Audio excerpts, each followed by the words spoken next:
back to my channel. Today's video is already episode 8 of Get Ready With Me to Get Hired This 2020, or whichever year you're watching this video. And today I am going to share with you some customer service interview questions. However, we're gonna make this a little bit different than my previous videos.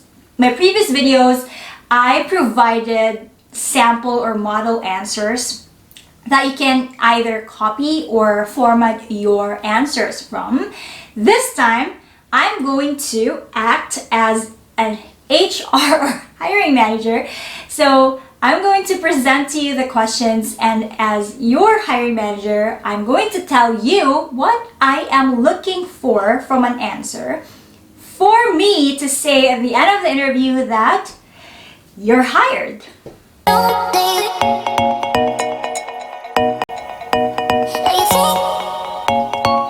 Before we officially start, let me just inform you that these are mostly customer service questions because a lot of BPO industries employ applicants who will be working in the customer service departments. And even if you're, say, tech support, email, or non-voice, those departments are still going to do customer service. So these questions are very fitting. And if you want to see some of the videos that I did previously with sample answers and model answers, I'm going to link the videos and the playlists up there. Let's begin because people will complain because I'm talking a lot.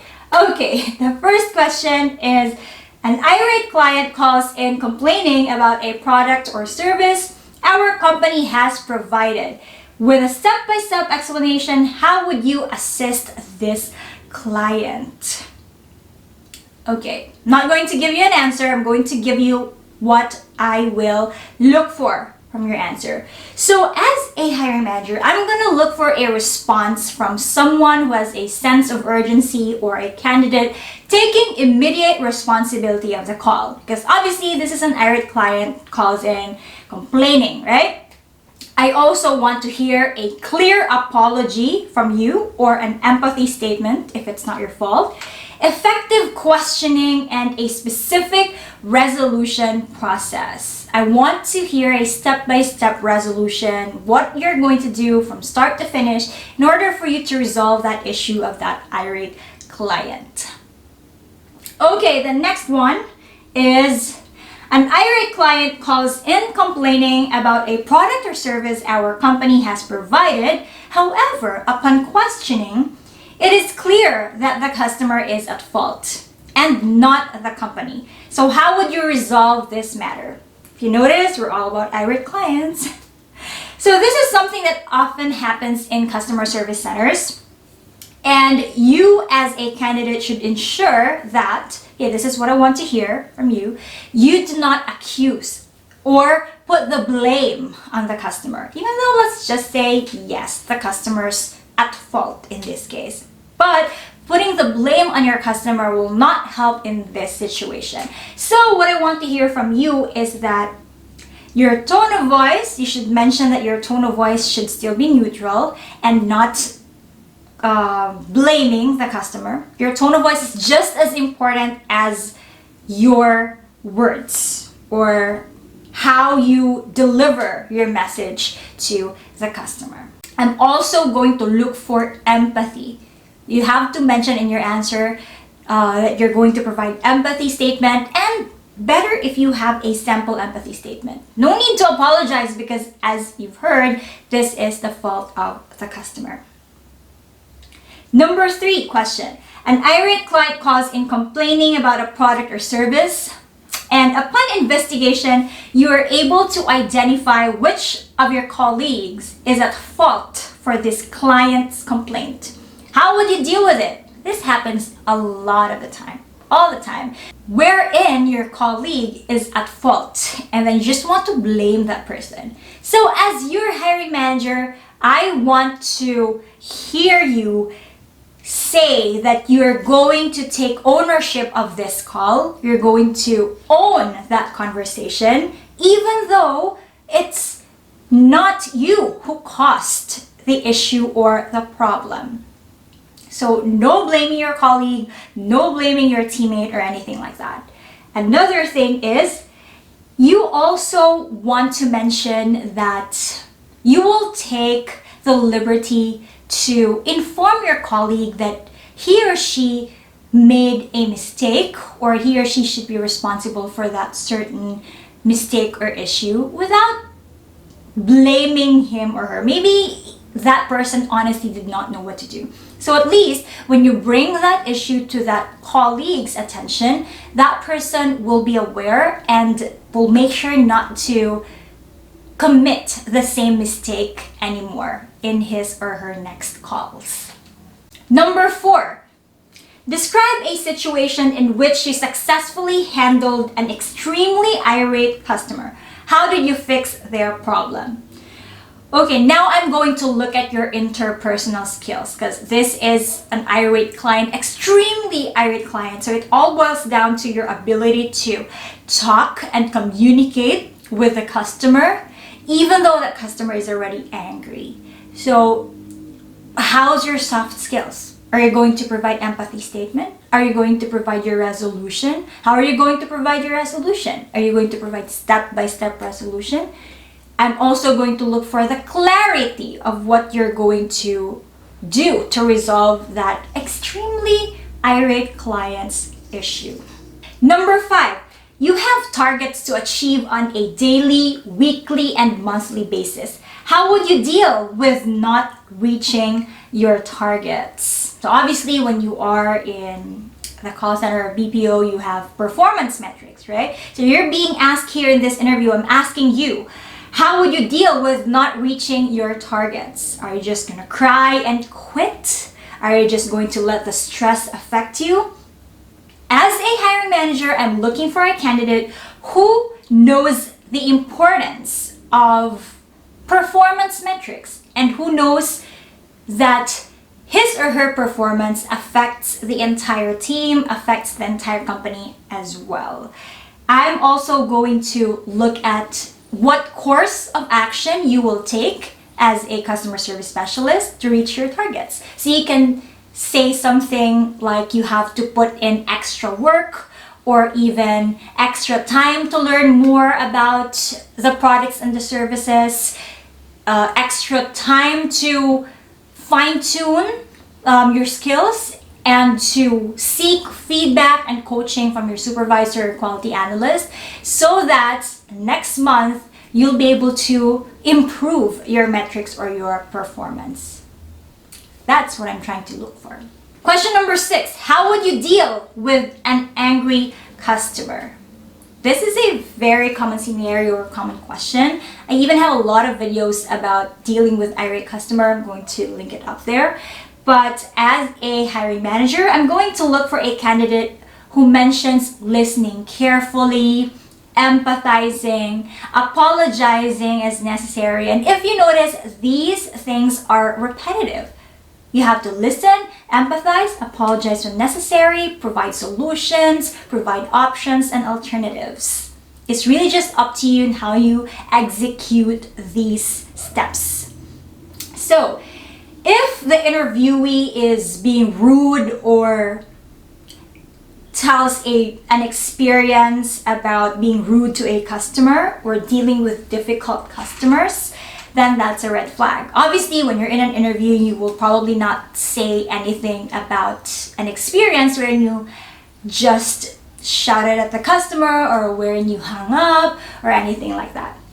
But if your answer has something to do with following the guidelines, following QA regulations or company policy, then you're a good pick. Question number 7. Give me an example of a time when you went to great lengths to help a customer. Somebody actually asked me this similar question. What does it mean when you go the extra mile for the customer? Maybe that person was not familiar with the term extra mile. So in customer service, this means that you are going above and beyond what you can do for the customer. For example, what your guidelines say is that you just have to refund the customer's fee. But if you're going the extra mile or you're going at great lengths above and beyond, you're also going to educate the customer how to avoid that same fee in the future, where to go to deposit early so that the customer will not be assessed with fees. You know those things. You're going the extra mile to help the customer, not just doing what is expected. You're exceeding expectations. That's it. So, when you're going to great lengths to help a customer, it is not necessarily about how you helped the customer, but really about who you are as a person, your personality as an individual. I'm going to look for someone who is not selfish and who will only think of what's the best for the customer instead of just thinking of himself, and instead of just thinking of how he or she can get a good CSAT score, but really going beyond that. Like, the answer should be how you can genuinely help your customer. Hope that makes sense. Also, when you are trying to break the rules just to help the customer, it's not a good sign. I know we want to help the customers, but if you're breaking the rules and the company policy, then clearly there is something wrong. Question number 8, are you a team player? So let's just say you're an introvert, you're a lone wolf, or you just prefer to be alone most of the time and not work with your team. Unfortunately, it's not really going to happen because you're going to have to work with a team. But let's just say, okay, when there's a team meeting, you're just sitting in the corner or whatnot. This question should really be an eye-opener for you. So if I'm the hiring manager, I'm going to look for someone who's a team player, but not just because the person says, I am a team player. But how do you actually execute that? How do you actually exhibit being a team player? I'm looking for answers that demonstrate how easy you are to get along with, how you communicate, and of course, a situation in your previous experience or work experience, not just work experience, but life experience, wherein you are able to work in a certain group. At the same time, we also look for customer service specialists who can work independently and shouldn't need too much of a supervision and can work with just minimal supervision. Obviously, if it's already, let's say, after the training, you're able to work on your own without being supervised all the time or every single time. Question number 9 is, how would you tackle X-client complaint? So this is a client complaint, and even though, let's say, you have a good resume and you have great work experience, what I'm looking for as a hiring manager or HR personnel is your ability to answer in a clear manner, that you have a step-by-step resolution on how you will assist this customer with a complaint. Speed is also crucial because the customer wants to have a quick resolution. And when I say speed, it's not just that you give an answer right away without thinking about it, but it's actually that you are able to give a timely resolution to the customer's issue or problem. So think about any situation in your life with that kind of, issue or problem. And question number 10, if you had to decline a long-term customer's request, how would you handle it? And at this point, my battery is already dead. And to continue with question number 10, about customers who might be repeat customers and might feel entitled of certain privileges. So how are you going to handle that? If I am the hiring manager or the HR personnel, I would want to see how you'll handle the struggle between you and the customer, and how you will explain to the customer that even though he is already a repeat customer and a loyal customer, there are still certain policies and guidelines in the company that we cannot bend. So how are you going to explain that? Are you going to side with the customer? Are you going to explain in detail the company policy? And at this point, I might actually ask you to role play this discussion with the customer. If you want to know more on how to handle that, again, I have several videos about that, which I will link up there or maybe in the description. So go ahead and check it out.